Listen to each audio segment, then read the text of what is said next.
చెరువుగాడ ఇలా టైం పాస్కి ఇలా ice cream తింటున్నాం. ఓ మా డాటర్ ఐస్ క్రీమ్ తీసుకుంటుంది. ఇలా చెరువు దగ్గర మొత్తం చేపలు పడుతుండ్రు.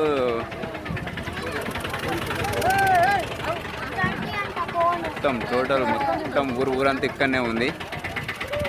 ఇలా మా వాళ్ళు ఇక్కడ ఐస్ క్రీమ్ తింటా అని ఐస్ క్రీమ్ తీసుకుంటుండ్రు. చూడండి మా డాటర్ ఐస్ క్రీమ్ తీసుకుంది. వేరే ఐస్ క్రీమ్ అంటుంది మళ్ళీ.